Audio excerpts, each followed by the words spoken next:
I'm back. And I'm talking about real nerdy stuff again. Ain't that right, bud? Ain't that right? You can't see it, but my dog is just laying here silently judging me. He probably won't stick around the whole time. We'll see.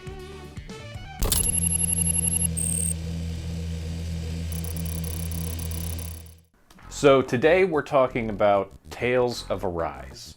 This is the latest game in the Tales series, and this one is actually the 17th one in the series. So it's been going on for quite a while. This is a series of RPG games whose stories are usually completely independent of one another. They usually aren't related at all, save for a few sequels here and there throughout the series. This is also one of the longest running video game series. The first one was released in 1995, which actually makes it 1 year older than the Pokemon video game series. Now, obviously, this is a very niche,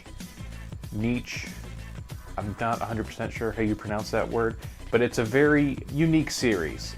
It didn't really get popular in the West until Tales of Symphonia came out on the GameCube, and coincidentally that was my first entry point into this series. Now, while the series is mostly comprised of independent titles, this series has a couple of recurring mechanics, with the most prominent being its unique combat system. These games have never used a turn-based combat system, even way back when they first started. Instead, they choose a more active combat style that nowadays with the 3D games takes place in a circular arena with free roaming moves, giving you a lot of control during combat. Even though the series is unique in its own right, up until now it had become kinda stale. Now, don't get me wrong, I still enjoyed the games that were being released, but there weren't many changes being made and the combat was beginning to feel a bit too repetitive in some cases.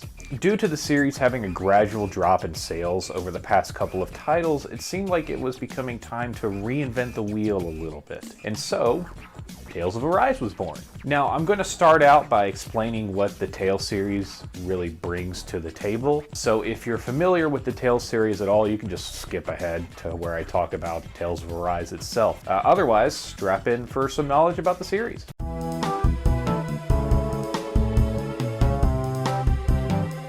Combat is an extremely important thing to get right in these games, since it's essentially half the game. Even so, it hasn't really changed much since Symphonia. Combat itself is fairly straightforward. You're trying to make the enemy health 0 while keeping your own health from getting to 0. But it's also active, with you controlling one of your characters while the AI controls your other party members in battle. It's not turn-based, so it can be kind of chaotic to keep track of everything going on at once, but you can usually fine-tune how your other party members will act in battle with different parameters dictating what enemies they should attack, when to heal, etc., etc. You can also pause battles at any time to use items and change equipment or strategies.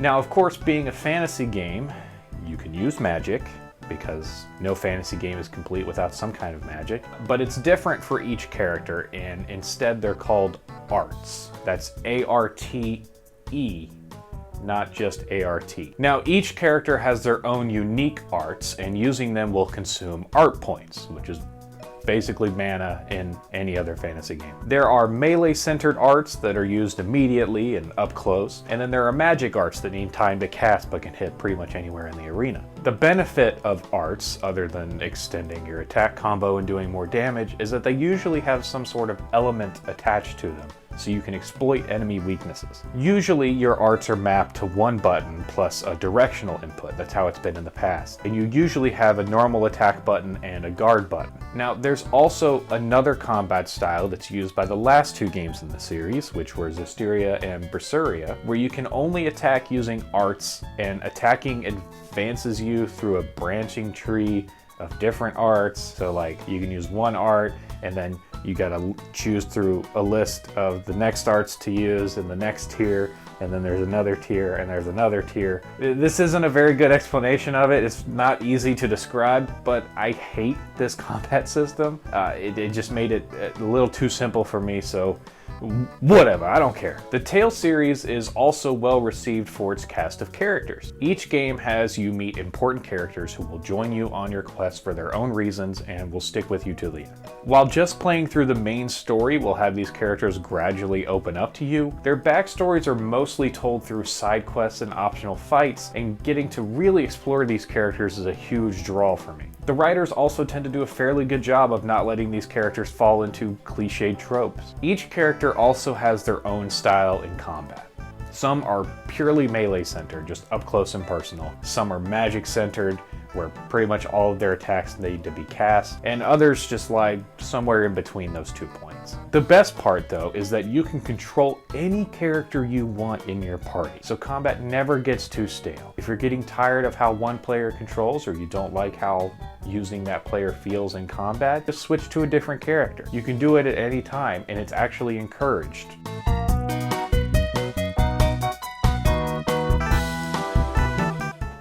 What's that? Yeah? What?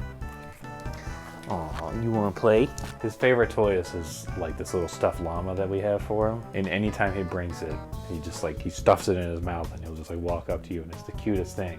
But he wants to play, so he'll just start squeaking it really loud.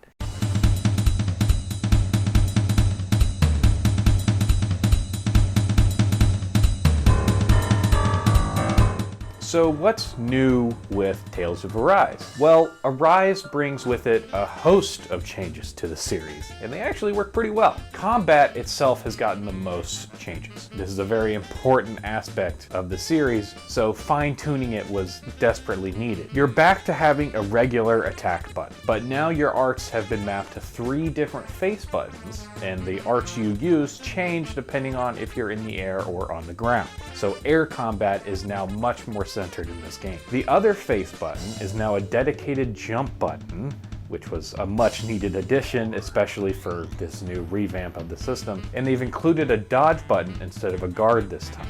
One big change is that healing arts now have their own resource pool, known as CP. I don't know what CP stands for, and I didn't bother to look it up, but we're just gonna call it CP.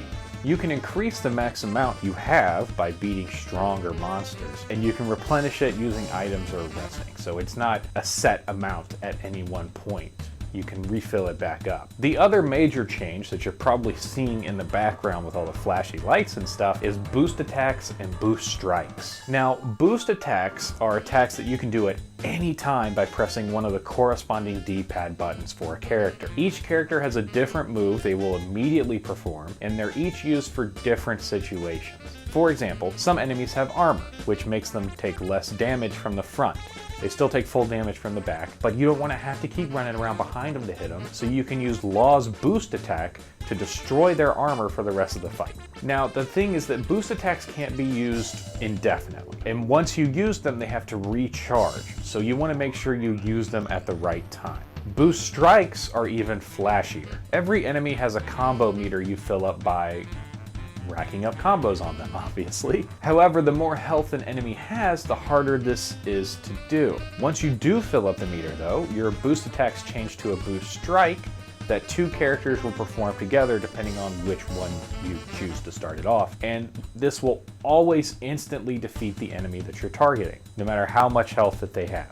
Now this is different for bosses, because bosses don't actually have combo meters, because that would just make things too easy. So instead, you have a boost strike that activates when they get to half health, signifying that they're going to change things up a bit and kind of starting their second phase. And then you have another boost strike that activates again when they have 1 health remaining to completely finish them off.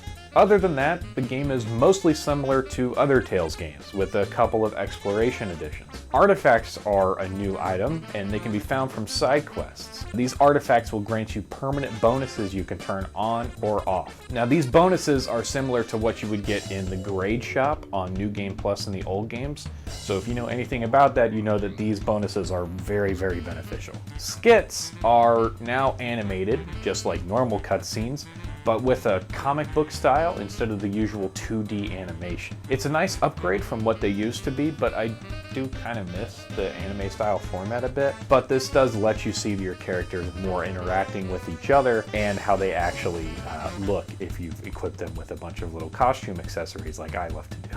They also added fishing. I don't like fishing, and I'm not very good at it, but it's there now, so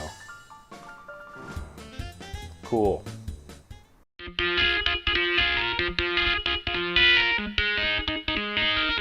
So what do I think of Arise? Well, I love it. It's not perfect, but it's definitely refreshing. So I'll start with the good stuff. Despite all of these changes, Tales of Arise feels like a much more streamlined game for the series. Combat has gotten the biggest overhaul, obviously, and it just feels so good. Racking up combos feels easier than ever thanks to the boost moves, and their quick, flashy animations means they never really get in the way while still being a nice piece of eye candy. I was worried that having healing arts use their own points would make healing less available and more difficult to manage, but in practice I almost never ran out in battle except for difficult boss battles, so it wasn't much of an issue. Plus, you can still use healing items, as those don't pull from your CP. You may think that this would make combat too easy, but in my experience, this is probably the most challenging Tales game I've ever played. I don't mean that negatively, just that it definitely kept me on my toes. I couldn't just spam certain attacks to win, so I was encouraged to use all of my abilities, especially in the major boss battles. Despite the difficulty, I only ever saw a game over screen once,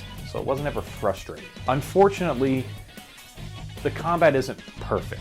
I mentioned earlier that you can fill up a combo meter to use a boost strike to immediately finish off an enemy, and this creates a nice flow to the combat, but this flow isn't always working right.